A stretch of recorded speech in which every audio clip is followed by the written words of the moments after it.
पेटलेली आग ती पेटवायला करतात, काहीतरी करून बस.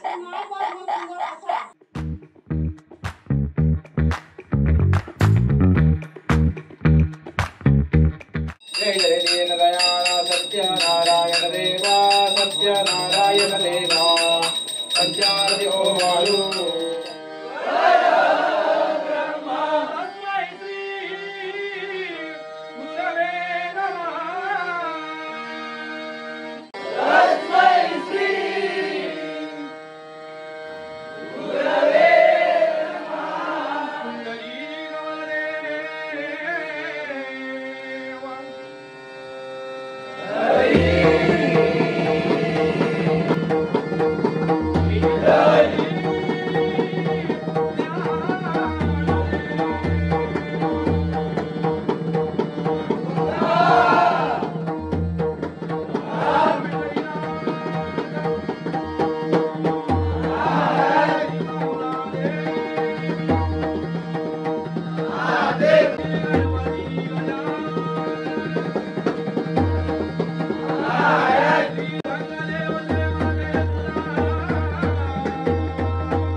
ज्ञानराज माऊली तुकाराम ज्ञानेश्वर माऊली गुरु ज्ञानराज माऊली तुकाराम ज्ञानेश्वर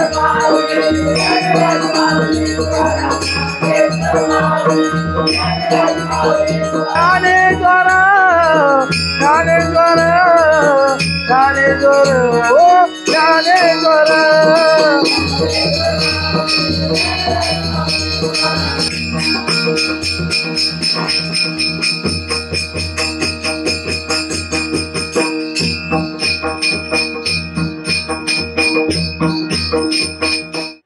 गणपतीचं घर असल्यामुळे येळात येळ काढून आम्ही वाईस फिरान येऊया म्हणत पोचलो देवगडातील तारामुंबरी येथील खवळे गणपती. तर या गणपतीचं वैशिष्ट्य म्हणजे छत्रपती शिवाजी महाराजांच्या आरमारातील गुराब जातींच्या जहाजांचा प्रमुख सरदार शिव तांडेल यांची पिढी हा वारसा 300हून अधिक वर्षांपासून चालवत आहे. तसेच शेतातील जवळजवळ 1.5 टन माती लाकडी घाण्याने मळून घेतात आणि 21 दिवसांच्या सोहळ्यासाठी हे घरचेच पुरुष मंडळी मूर्ती बनवतात. 21 दिवसात 3 रूपात दिसणारा हा जगातील पहिला महागणपती, जो पहिल्या दिवशी पांढरा चुना लावून पूजेला बसवतात, 5व्या दिवशी लाल आणि विसर्जनाच्या दिवशी पिवळे ठिपके लावले जातात. मग आम्ही अजून वाईच पुढे कुणकेश्वराक निघालो. अहो झक मारता तुमचो थायलंड, बाली आणि स्वित्झर्लंड आमच्या कोकण किनारपट्टीच्या समोर. थंय जग तुमका जेवढे पैसे मोजूक लागतात ना, त्याच पैशात कोकणात 4 गुंठे जमीन तर नक्कीच येत. शिवाय जिकडे नजर जाईल तिकडे सुंदरता, जैवविविधतेने परिपूर्ण असं सह्याद्रीच्या डोंगर रंगा आणि आपली संस्कृती, परंपरा आणि इतिहास बघूक मिळत तुमका. पण खरंच महादेवाच्या दर्शनाक जाऊचा म्हणजे स्वर्गसुंदर प्रवास होणार यात काही प्रश्नच नाही. तर श्री क्षेत्र कुणकेश्वर हे माझ्या गावचा म्हणजे देवगडातल्या कुणकेश्वर गावाजवळच्या अरबी समुद्रासमोरचं एक प्राचीन आणि प्रसिद्ध मंदिर. हे मंदिर कदंब, चालुक्य, राष्ट्रकूट, यादव यांच्यासारख्या हिंदू साम्राज्य काळातलं आहे. पंढरपुरानंतर महाराष्ट्रातील हे एकमेव असे स्थान आहे ज्याचा क्षेत्र म्हणून उल्लेख केला जातो. कुणकेश्वराची जत्रा तर तुम्ही ऐकलीच असतात. कोकणची काशी म्हणून ओळखल्या जाणाऱ्या श्री क्षेत्र कुणकेश्वरात दरवर्षी महाशिवरात्रीला जत्रा असते. या जत्रेत अनेक देवस्वाऱ्या म्हणजे देवांच्या पालख्या कुणकेश्वराला भेट देतात. देवस्थानाच्या परिसरात समुद्रकिनारी काही शिवलिंग आहेत. त्यापैकी 21 शिवलिंग अजूनही बघायला मिळतात आणि त्यास साथ देणारी पांडव लेणीही इथे बघायला मिळतात.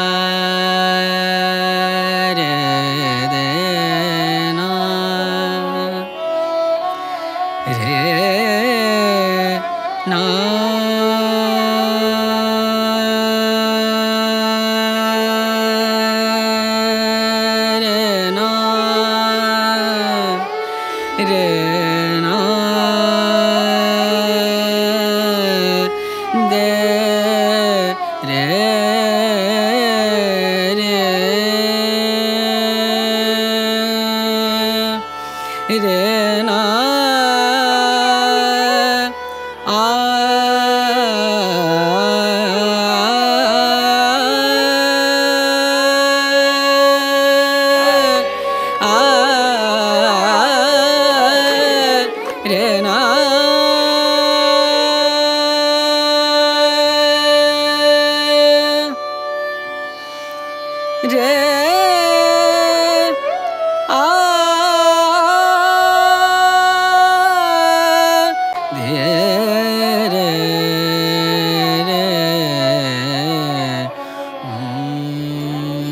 पकडून दाखव मला.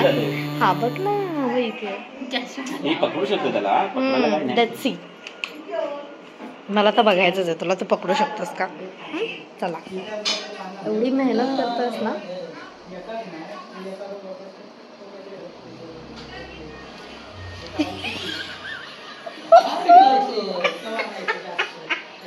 आवाज असतो ना. आता दरवर्षीप्रमाणे वाढदिवस हा गणपतीत येत असल्याने वाढदिवसाची सुरुवात सुद्धा बाप्पापासूनच करूया काय. चला तर मग. तर आज मी आले आहे माझ्या दाभोळे गावापासून अगदी हाकेच्या अंतरावर, म्हणजे अवघ्या 2 किलोमीटर अंतरावर असलेल्या आणि पांडवांचा इतिहास असलेल्या पोखरबाव गणपतीला. रस्त्याच्या कडेला लागूनच गणपतीचं मंदिर आहे. मंदिरात गणपतीची काळ्या पाषाणाने कोरलेली रेखीव मूर्ती आहे. काळ्या पाषाणावरचा लाल जास्वंद मूर्तीत एकदम प्राण ओततो. मंदिराच्या डाव्या बाजूला खाली जाण्याच्या पायऱ्या तुम्हाला एका वेगळ्याच विश्वात घेऊन जातात. निखळ पाण्याच्या झऱ्या शेजारी कासवाच्या आकारात पाठीवर अशी एक पिंड आहे. भोवतालच्या डोंगरावर हनुमान आणि नागाची दगडावर कोरलेली शिल्प आहेत. मे महिन्याला तुम्ही बघाल तर इथे एवढा असा पाण्याचा फ्लो नसतो, थोडंसं असतं आणि हे शक्यतो कोरडं होऊन जातं. आणि इथे शंकराची मूर्ती असते जी इथे ठेवली आहे त्या लोकांनी. असं म्हणतात नागदेवता आजही त्या जागेची राखण करतात. बघा काय नाही आहे कोकणात.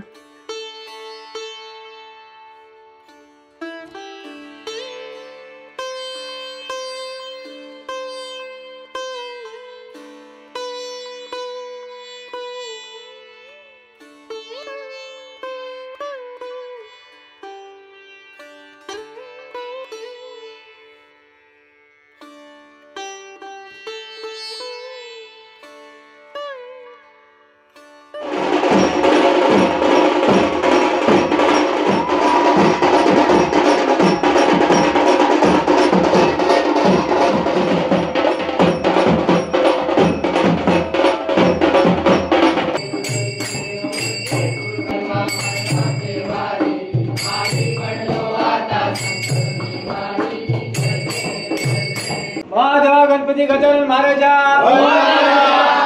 दूर करणारा तू आज गणपती गजानन. प्रति वर्षाप्रमाणे तुझ्या आज आम्ही 11 दिवस वेडी वाकडी सेवा केलेली असा करून घे. अपराध काय झाले असा तर माफ करून सगळ्यांना सुखी ठेव. प्रत्येक वर्षीच्या बाळगोपाल तू येशील तेव्हा सगळ्यांना घेऊन तुझी सेवा करून घेण्या काळजी हो रे महाराजा.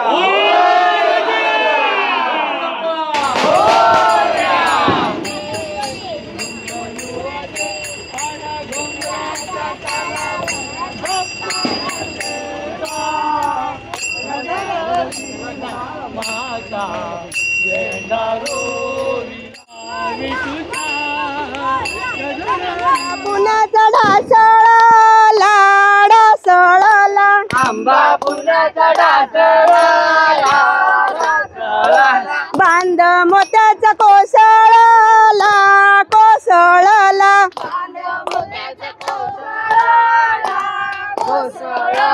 पावना देवीच्या मंदिरात मंदिरात पावना देवीच्या मंदिरात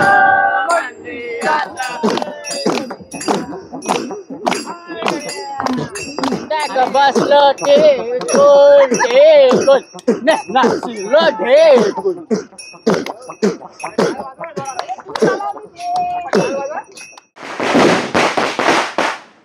दे रे रे ना